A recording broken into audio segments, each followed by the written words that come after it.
Because ATM Ty Patten comes before us this morning to deliver a speech on a topic that will be selected for him, the most appropriate introduction he can provide is, "Let the selection begin." Mr. Treasurer, or Toastmaster Joseph, which title has the august group selected? All right. The title is "Words Are Just Words Until You Assign a Value, Narrowly Getting Out Why I Should Be More Than a Person." Based on that title, let's welcome ATM Ty Patten.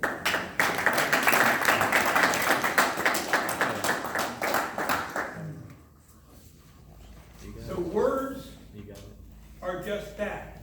They're words until we assign them a value. You ever thought about that before? Oh, this time. Pardon? You got a mask on your face, I can't hear you. First time. Okay.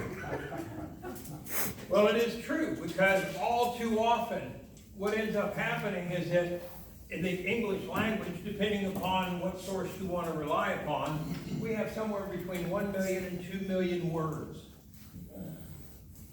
Which is quite interesting, because when Shakespeare was writing all of his masterpieces, there were only about 60,000 recognized words in the English language. But what an artist, what a craftsman he was. He knew how to use those words.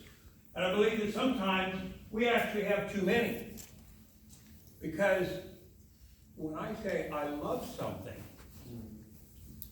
what does that conjure in your mind? Do you think about your significant other? How wonderful they are? Do you think about that person that just means the world to you? Maybe it's your supreme creator. Or maybe it's that delicious chocolate cake that is just smothered with vanilla ice cream. So what does the word love mean? And a lot of times it's on how we say it. I might say, "Linda, I love you." Oh, it's creepy. I might say, "Rory Shear, I love you." I'll meet you later. Yeah. So you see, the words that we use are very powerful, as we all know, because we are masters of the spoken word. It's also a way of us relinquishing control of our life, our feelings, and our emotions to someone else. When we allow someone else to say something and we react adversely, what have we just done? We've just given up power to that other person. Chantel, if I say you're one of the ugliest women I've ever met, does that make that true? It doesn't. It does not. It makes me an ugly person for saying such a lie. When someone ridicules you because you happen to be too young, how do you know? You've not experienced this. Or maybe, Ty, what do you know? You're just an old white guy. You're out of the loop. If I believe that, what I've done is I've handed over the power into their hands for how I am going to respond and how I'm going to feel about myself. And that is never something that any of us should do. We should stand fast, whatever our belief is, based on fact. Jordan Camenger. Hi. You tend to be kind of a funny guy, don't you? Funny. He brings a lot to any presentation through his humor. Because he has learned the power of words, the power of delivery, the power of timing. The words don't have a value until we assign that value. When I am feeling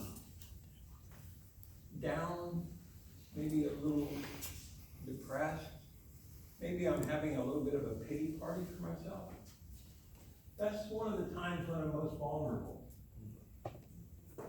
Because I'm already feeling sorry for myself. So when Roy Shearer says, "Hey, Ty, you don't have it today and you never have it."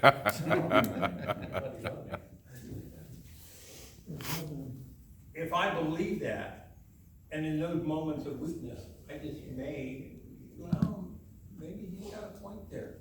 This has been kind of a bad week. But reading the words of Proverbs and understanding the words of wisdom that we can gain from that, and realizing that God did not develop us with a spirit of humility. He wants us to be bold. He wants us to be forthright. He wants us to understand that we do have power. We have a power that is in the breath that God breathed into each of us.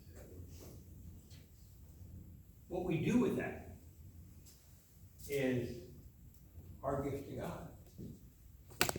God gives us gifts. But what we do with those gifts is our gift back to God. So when we overlook or when we forgive those people that out of fear, out of anger, and we all have fear and anger, it just may differ for each one of us, what that fear might be. And in fact, there's this phrase that says, "Do not judge me because my sins, my faults, happen to be different than yours." Again, we all sin. We all have those particular shortcomings. And there's a good friend of mine who says, we each have our own signature sins. For some people, it may be substance abuse. For some people, it may be pornography. For others, it may be ego and pride. And just remember, pride comes before the fall. So, value your words well.